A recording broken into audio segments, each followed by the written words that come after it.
Olá, aqui quem fala com você é o reverendo Ricardo Chaves Fukuzawa, pastor presbiteriano.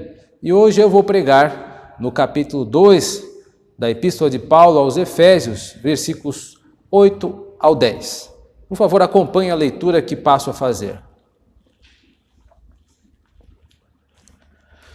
Porque pela graça sois salvos, mediante a fé. E isto não vem de vós, é dom de Deus, não de obras, para que ninguém se glorie. Pois somos feitura dele, criados em Cristo Jesus para boas obras, as quais Deus de antemão preparou para que andássemos nelas. E se alguém perguntasse para você, quem é você? O que você responderia? Bom, depende muito da situação. Supomos que você seja o pai ou mãe e foi para uma reunião de pais na escola, no colégio, está no pátio e precisa identificar a sala que você terá as informações sobre seu filho ou sobre sua filha. Então, um funcionário da escola pode perguntar quem é você, e aí você irá dizer, eu sou pai ou mãe de fulano ou fulana de tal. Então você será direcionado para a sala onde está ocorrendo a reunião de pais da 7ª série C, por exemplo. Portanto, a resposta à pergunta de quem é você está fundada, está associada ao relacionamento. Você é filho ou você é pai de um menino ou de uma menina do 7º ano, ou seja, a sua identificação está associada ao seu relacionamento. Agora, existe uma outra situação também. Você pode também estar no pátio dessa mesma escola, mas dessa vez como um tipo de profissional, onde talvez por um apelo da comunidade você ofereceu os seus serviços para prestar auxílios filantrópicos, como voluntário. Você pode ser um cabeleireiro, um dentista, manicure e oferecer os seus serviços para ajudar a comunidade em determinado dia. Então, a sua resposta de quem é você estará fundada não no relacionamento, mas estará associada ou fundada no propósito para o que você está ali naquele pátio da escola. Portanto, a resposta de quem é você depende muito. Pode ser uma identificação voltada para relacionamento, como no primeiro exemplo, ou pode ser uma resposta voltada para propósito, como no segundo exemplo. Essas duas ilustrações nos ajudam a entender o texto que nós acabamos de ler, porque o texto está preocupado em oferecer para nós dois tipos de identidade. E como nos exemplos que eu acabei de dizer, cada uma dessas identidades está associada, primeiro, a relacionamento, a outra, a propósito. Portanto, vamos tentar responder aí quem somos nós.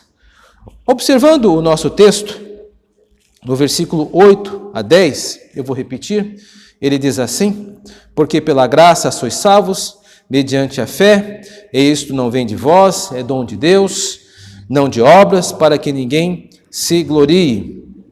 Como exemplo da reunião de pais, esse texto aqui evoca uma identificação por relacionamento.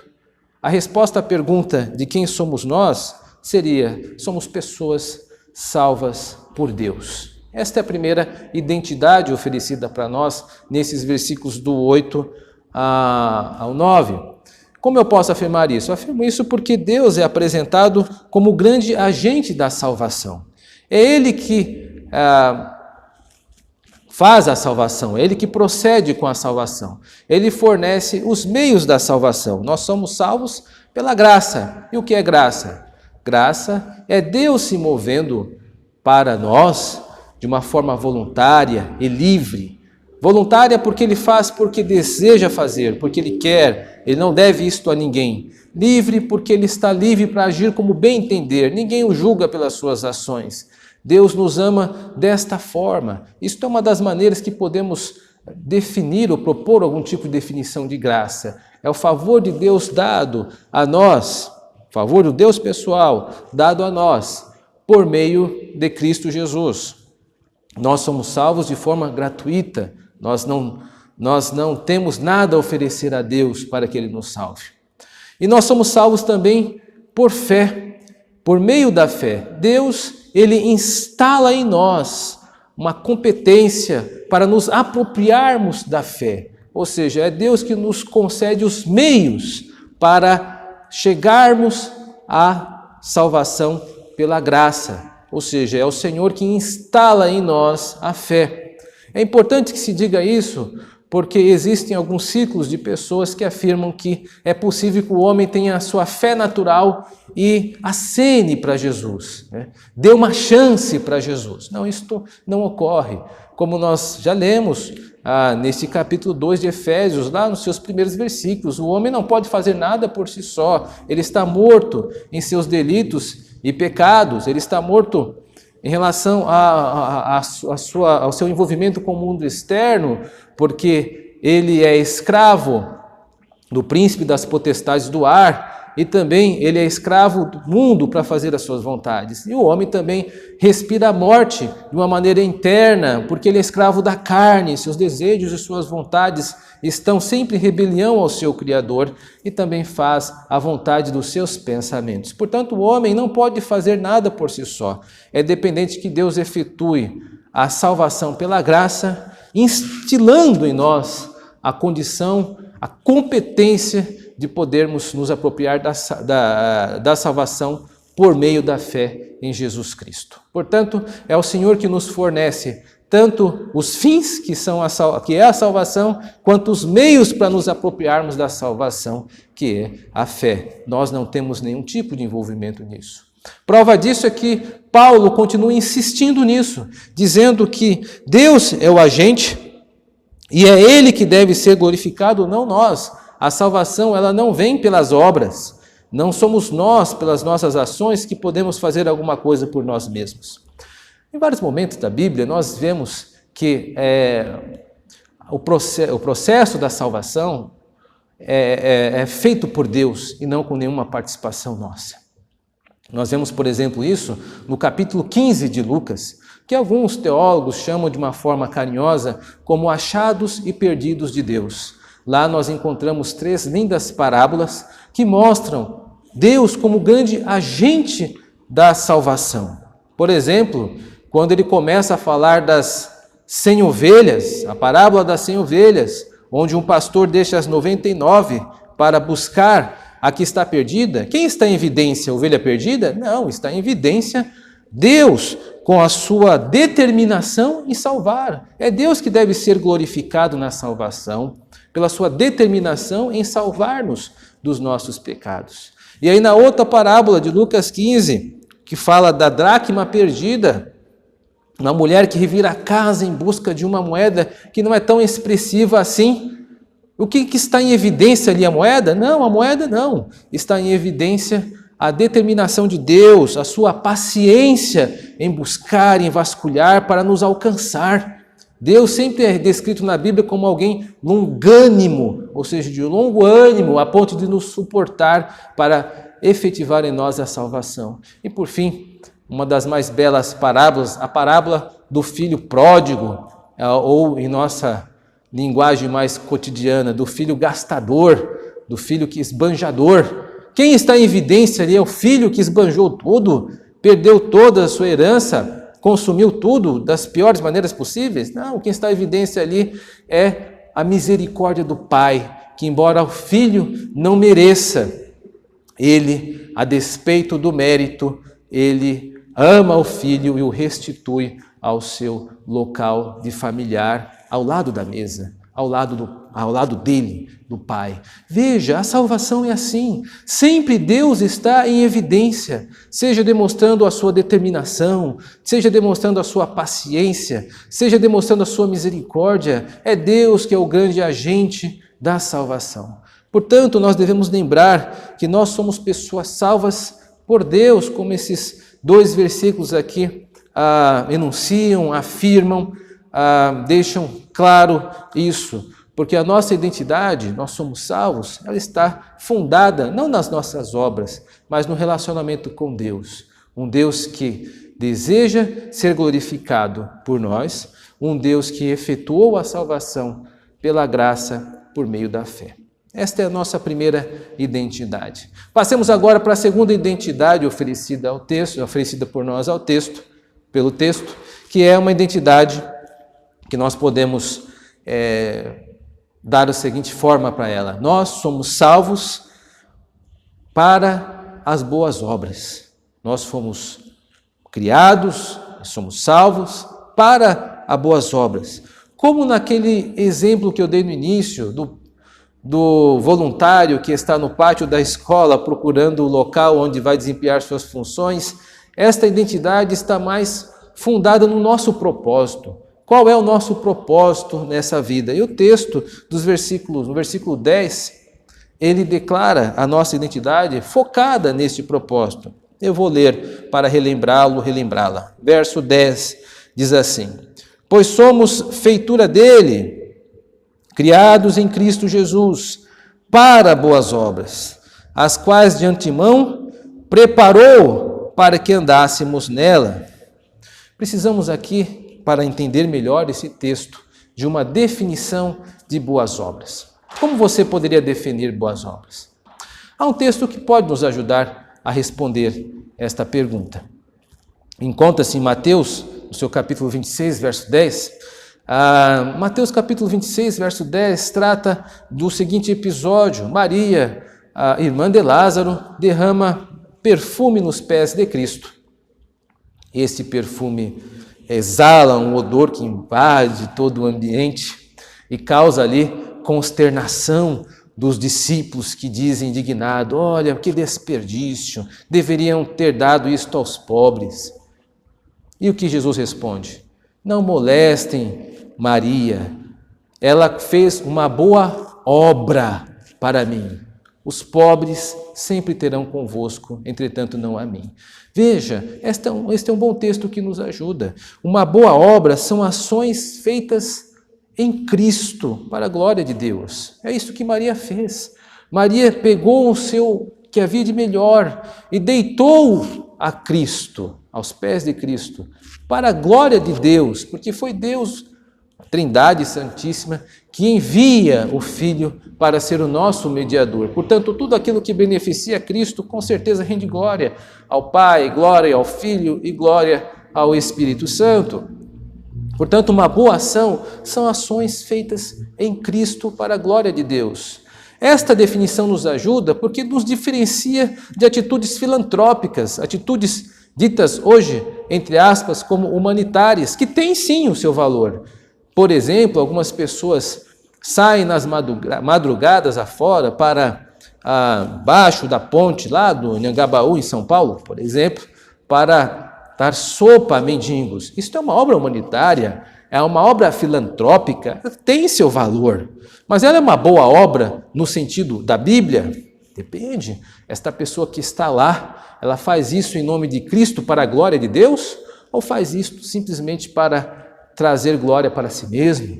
Ou por qualquer outro motivo, tentando talvez alcançar a salvação por boas obras, por obras humanas?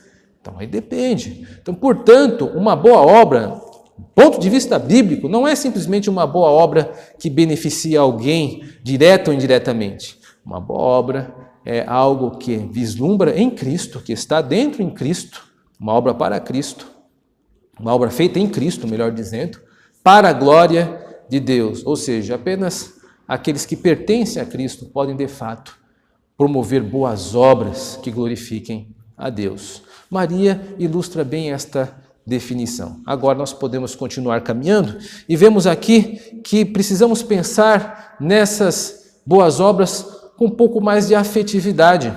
Devemos ver que o texto diz que estas obras foram preparadas de antemão. Isto é, que o nosso Pai preparou as obras para que caminhássemos nela. Foi Deus que preparou estas obras antes da fundação dos tempos, antes de sermos chamados à fé cristã, para podermos praticá-la. Nós não devemos pensar nas boas obras como obrigações a serem feitas, mas como presentes dados por Deus, oportunidades onde nós podemos demonstrar o nosso serviço cristão em prol do próximo, para a glória de Deus. um benefício direto do próximo, mas visando que o nome do Senhor seja glorificado. Por isso que o texto diz que essas obras foram preparadas de antemão, uma expressão utilizada para descrever a predestinação no capítulo 1, como nós vimos. Então, as boas obras, elas não são obrigações, elas são presentes. Onde você estiver, na sua casa, no seu trabalho, nos ambientes em que Deus permitir que você adentre, que você seja a luz que resplandeça ante os homens, que você possa ser o sal que traga ao mundo o sabor de Cristo para as pessoas. É por isso que Deus preparou as boas obras. Como um bom pai, prepara o caminho que você deve seguir. Devemos pensar nas boas obras de uma forma afetiva.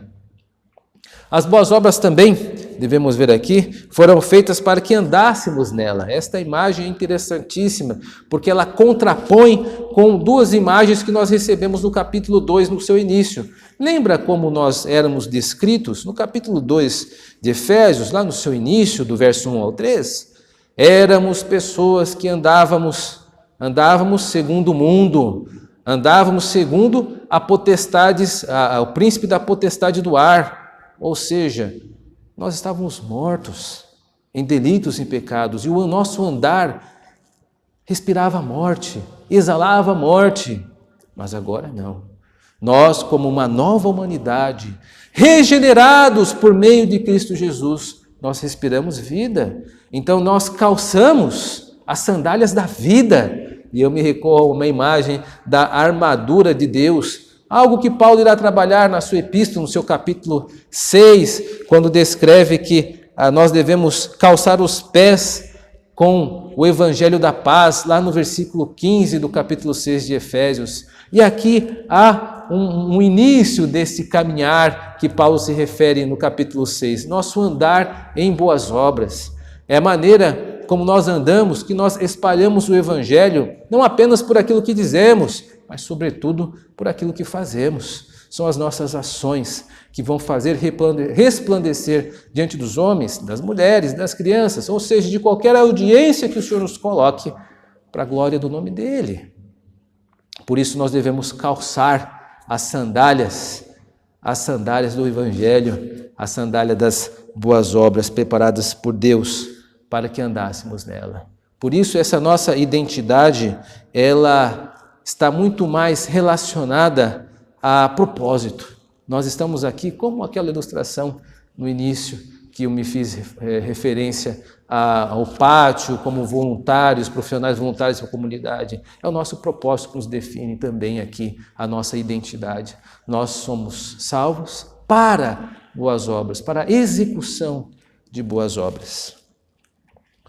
Por isso, quando alguém perguntar quem é você, você pode oferecer aí uma identidade. Eu sou uma pessoa salva. E por salva, como foi dito aqui várias vezes nesse sermão, salva não joga luz para o seu orgulho. Alguns pensam, olha, a pessoa quando diz que é salva está se orgulhando. Lê do engano. Nós, quando dizemos que somos salvos, estamos apontando para o agente da salvação, que é Deus. Nós não podemos fazer nada por nós mesmos. É o Senhor que efetua em nós a salvação pela graça. Ser salvos faz parte da nossa identidade. Mas também faz parte da nossa identidade a ação por boas obras, fazer boas ações. Nós somos salvos para boas ações. O propósito nos define. Portanto, nós devemos ter esses dois fundamentos da nossa identidade. Somos salvos pelo nosso relacionamento com o nosso Senhor. E somos salvos para boas obras. Um salvo produz boas obras, um salvo produz boas obras, não para ser salvo, mas porque é salvo. Que as boas obras do nosso Senhor Deus possam exalar o bom perfume de Cristo para a salvação, por onde quer que você ande. Que Deus nos abençoe.